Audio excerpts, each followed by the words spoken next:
السلام علیکم ورحمۃ اللہ وبرکاتہ۔ اعوذ باللہ من الشیطان الرجیم، بسم اللہ الرحمن الرحیم۔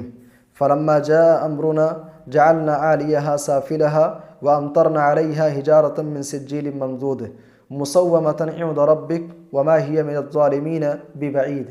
معزز سامعین کرام، قرآن کا پیغام اس سلسلے کا یہ درس نمبر 12 ہے، اور آج ہم قرآن کریم کے پارہ نمبر 12 سے حاصل ہونے والے 5 پیغامات کے تعلق سے بات کریں گے۔ پارہ نمبر 12 کے اندر ہمارے لیے سب سے پہلا پیغام ہے، فطرت سے بغاوت عذاب الہی کو دعوت دینا ہے۔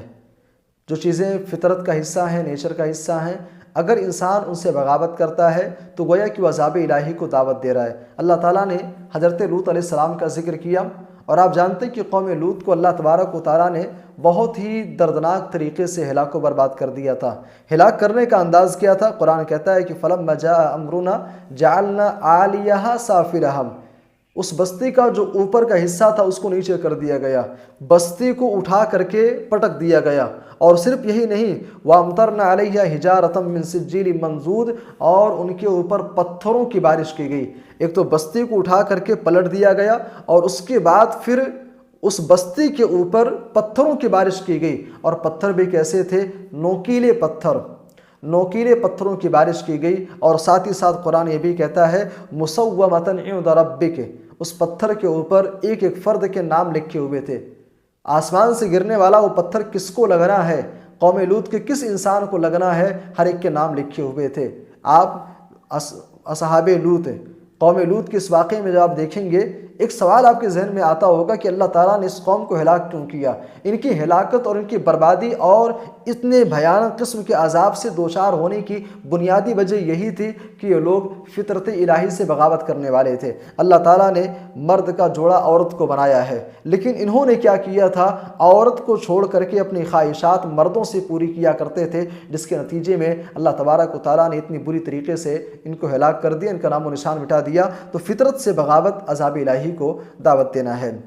دوسرا پیغام، نیکیاں گناہوں کو مٹا دیتی ہیں۔ قرآن کہتا ہے کہ ان الحسنات یذہبن السیئات، حسنات سیئات کو مٹا دیتی ہیں، نیکیاں گناہوں کو مٹا دیتی ہیں۔ دراصل نیکی کی مثال روشنی کی ہے، اور گناہ کی مثال تاریکی سے ہے۔ آپ ایک بند کمرے کے اندر، لائٹ آف ہے، بالکل اندھیرا ہے، آپ لائٹ چالو کیجئے، جیسے جیسے آپ لائٹ چالو کرتے جائیں گے کمرے کے اندر روشنی بڑھتی جائے گی۔ ان الحسنات یذہبن السیئات، یہی معاملہ نیکیوں کا ہے۔ آپ نیکی کے کام کریں گے، گناہ مٹتے چلے جائیں گے۔ بند کمرے کے اندر اندھیرے میں لائٹ آف تھی تو اندھیرا چھایا ہوا تھا، آپ نے جیسے بلب چالو کیا، جیسے آپ نے لائٹ چالو کی، کمرے کے اندر روشنی آ گئی۔ تو نیکیاں گناہوں کو مٹا دیتی ہیں، بالکل ایسے ہی جس طریقے سے شام ہوتی ہے، رات چھا جاتی ہے، اور بالکل رات کی تاریکی میں آپ دیکھیں کچھ چیزیں آپ کو نظر نہیں آتی ہیں، لیکن جیسے جیسے رات ڈھلتی ہے، صبح کا ٹائم ہوتا ہے، سورج نکلتا ہے، اس کے بعد ساری کی ساری تاریکی ختم ہو جاتی ہے۔ یہی معاملہ نیکیوں کا ہے۔ بلکہ آپ رات کی اس مثال میں آپ دیکھیں گے، آپ غور کریں گے، رات کتنی ہی تاریک کیوں نہ ہو جائے، رات کتنی ہی تاریک کیوں نہ ہو جائے، لیکن جب سورج نکلتا ہے تو ساری تاریکی ختم ہو جاتی ہے۔ اسی طریقے سے انسان کتنا ہی گنہگار کیوں نہ ہو جائے، کتنا ہی خطا کار، کتنا ہی پاپی اور مجرم کیوں نہ ہو جائے، اگر وہ نیکیوں کو انجام دینا شروع کر دے تو انشاءاللہ اس کے سارے گناہ مٹا دیے جائیں گے، سارے کے سارے خطائیں، ساری غلطیاں اس کی ختم کر دی جائیں گی، مٹا دی جائیں گی۔ تیسرا پیغام، حسد جان بھی لے سکتی ہے۔ پارہ نمبر 12 کے اندر یہ پیغام ہم سب کو دیا جا رہا ہے کہ حسد بہت خطرناک چیز ہے۔ اسی لیے اللہ کے نبی صلی اللہ علیہ وسلم بار بار منع کرتے تھے، لا تحاسدوا، اے لوگو تم آپس میں ایک دوسرے سے حسد مت کیا کرو۔ اللہ تعالیٰ نے 12ویں پارے کے اندر یوسف علیہ السلام کا ذکر کیا۔ یوسف علیہ السلام اپنے باپ یعقوب علیہ السلام کی نظر میں بہت زیادہ محبوب تھے۔ ان کے اور بھی بھائی تھے، ان بھائیوں نے کیا کہا؟ بھائیوں نے کہا کہ اذ قالوا لیوسف واخوہ احب الی ابینا منا، یوسف اور یوسف کا بھائی بنیامین ہمارے باپ کے نزدیک زیادہ محبوب ہیں۔ بھائی اس چیز کو لے کر کے ان کے دل کے اندر حسد پیدا ہوئی، اور حسد یہاں تک پہنچ گئی، ان لوگوں نے آپس میں فیصلہ یہ کیا، اقتلوا یوسف، ایسا کرو یوسف کو قتل کر دو، نہ یوسف رہے گا نہ ہمارے باپ ان سے محبت کریں گے۔ بعض بھائیوں نے کہا نہیں، ایسا نہیں کرتے ہیں، ایسا کرو کہ یوسف کو کسی چٹیل میدان کے اندر، کسی کنویں کے اندر لے جا کر کے ڈال کر کے چلے آتے ہیں۔ اقتلوا یوسف او اطرحوہ ارضا، یخلو لکم وجہ ابیکم وتکونوا من بعدہ قوما صالحین، یوسف کو باپ سے دور کر دو، کسی کنویں کے اندر لے جا کر کے ڈال دو، جب وہ نہیں رہے گا تو اپنے باپ کے قریبی بن جاؤ گے۔ بھائیوں نے حسد کی آگ میں اس قدر جل گئے اور اس قدر جل بھن گئے کہ انہوں نے اپنے بھائی یوسف کو لے جا کر کے ایک کنویں کے اندر ڈال دیا۔ کہنے کا مطلب یہ ہے کہ حسد بڑی خطرناک چیز ہے۔ حسد اتنی خطرناک ہے، اگر کسی گھر کے اندر آ جائے تو گھر تباہ ہو جائے، کسی سماج کے اندر آ جائے تو سماج تباہ ہو جائے، کسی معاشرے کے اندر یہ چیزیں اگر پائی جانے لگیں تو وہ معاشرہ، وہ سماج، وہ سوسائٹی جل کر کے خاک میں مل جائے۔ تو حسد سے اپنے آپ کو بچاتے رہیے۔ یہ قرآن کریم کے 12ویں پارے کا تیسرا پیغام ہے۔ چوتھا پیغام ہے، اپنے بھائی کے تئیں ہمیشہ حسن ظن رکھیں، اپنے بھائیوں کے تئیں آپ حسن ظن رکھیں۔ ہوتا یہ ہے کہ ہم سماج کے اندر کسی کے تعلق سے کوئی خبر ہم کو ملتی ہے تو ہم بات اگر تھوڑی سی ہوتی ہے تو ہم بات اور زیادہ اس کو بڑھا چڑھا کر کے سامنے والے کے بارے میں غلط سوچ اور غلط تھاٹ اپنے ذہن کے اندر ہم پیدا کر لیتے ہیں، بلکہ ایک رائے قائم کر کے بیٹھ جاتے ہیں کہ سامنے والا تو بھائی بہت بڑا مجرم ہے۔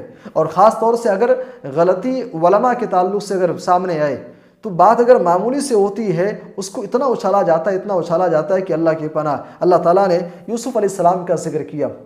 یوسف علیہ السلام عزیز مصر کے محل میں ہیں، ان کی بیوی، عزیز مصر کی بیوی نے زنا کی طرف بلایا، یوسف علیہ السلام نے انکار کر دیا، نتیجن ان کے اوپر الزام لگایا گیا اور الزام لگا کر کے ان کو جیل کے اندر ڈال دیا گیا میرے بھائی اور دوستو۔ لیکن پھر یوسف علیہ السلام ان کو قید خانے سے، ان کو جیل سے ان کو رہائی ملتی ہے۔ کہنے کا مطلب یہ ہے، قرآن کریم یہ نقطہ بیان کر رہا ہے کہ یوسف علیہ السلام غلط نہیں تھے۔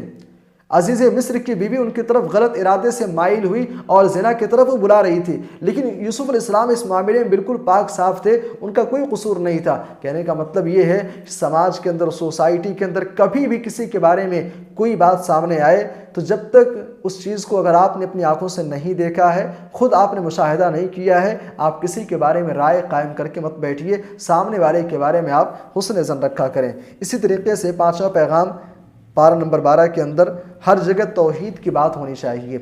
دنیا کے اندر ہم پیدا ہوئے ہیں اللہ کی وحدانیت کو بجا لانے کے لیے۔ دنیا کے اندر پائی جانے والی جتنی نعمتیں ہیں، ساری کی ساری نعمتیں، ساری کی ساری چیزیں، ساری نشانیاں اللہ واحد کی شہادت دے رہی ہیں۔